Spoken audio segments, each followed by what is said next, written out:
You know that feeling when you're just so exhausted by the daily grind that you fantasize about selling everything and just sailing away?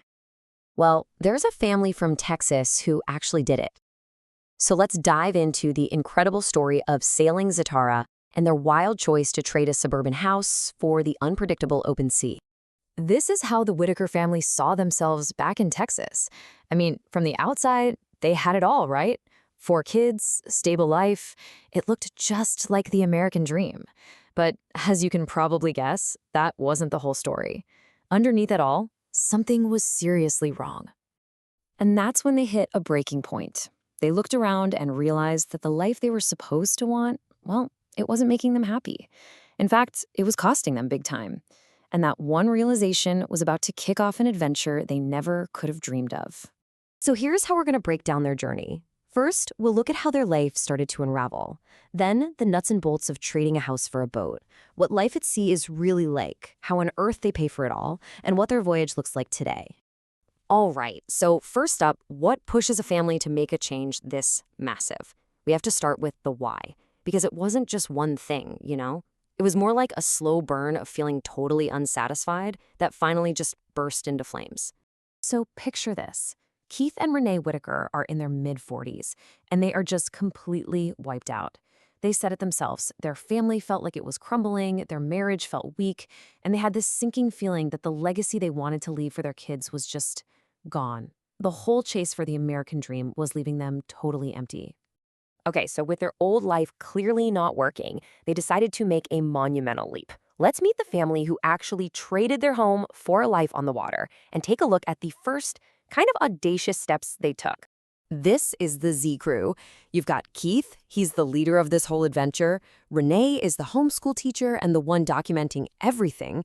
And then there are their 4 kids, Anna, Jack, Finn, and Kate, who have literally grown up exploring the world from the deck of a sailboat.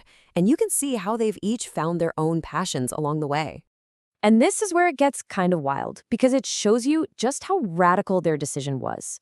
In late 2016, and this is the key part, 0 sailing experience, they sold their house in Texas and bought a 55-foot boat. A year later, they'd already sailed all the way to Australia and upgraded to an even bigger boat. To date, they've sailed over 50,000 nautical miles. That's more than twice around the entire planet.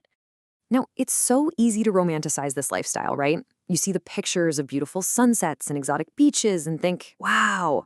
But the reality, well, it's a lot more complicated and way more challenging. So let's pull back the curtain a bit and see what life is actually like on the boat. So the dream is all about total freedom and this endless family vacation. The reality? The reality is standing watch for orcas in really dangerous waters, armed with what are basically firecrackers they call depth charges to scare them away. It's constant, dirty maintenance jobs like cleaning out what they call a gross shower bilge, and it's running a full-blown homeschool in a classroom that's always moving. Yeah, a typical day is not just about sipping cocktails. It's this crazy mix of the wonderful, like baking fresh bread at sea, and the super demanding, like dragging out their sewing machine to repair huge sails. It means spending hours and hours just standing watch, waking up at 1 a.m. for emergency repairs, and yeah, preparing to defend your boat from aggressive sea life. This is no vacation. It is a full-time, all-consuming job. Which, of course, brings us to the question that everybody asks. How in the world does a family of 6 afford to just sail around the world forever? This is a huge piece of the puzzle. So according to some reports, the family's estimated net worth is floating around $2 million. Whoa. But here's the thing. This wealth wasn't inherited and they didn't win the lottery. It was built piece by piece. So how did they pull it off?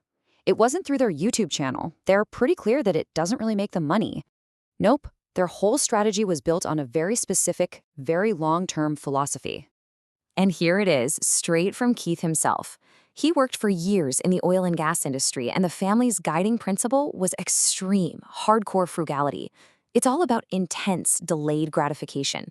They saved like crazy, avoided debt like the plague, and lived way below their means, all with one single goal in mind: buying their freedom later. And this is what that freedom actually cost them. In a recent video, they broke down a year of spending in the Mediterranean, which is a pretty expensive place to be. Their basic costs were about $80,000. But if they're living large, as they call it, with extra travel and fun money, that number jumps up to around $110,000 for a family of 5 on $1 million boat. And when you look at the breakdown, you can really see where the money goes. Fuel is the biggest expense, no surprise there. Then you have food, insurance, and the never-ending costs of repairs and maintenance.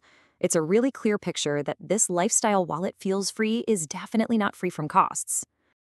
And really, this quote from Keith just sums it all up, doesn't it? For him, the entire financial plan was an act of rebellion against the normal path. He wasn't working for a bigger house or a fancier car.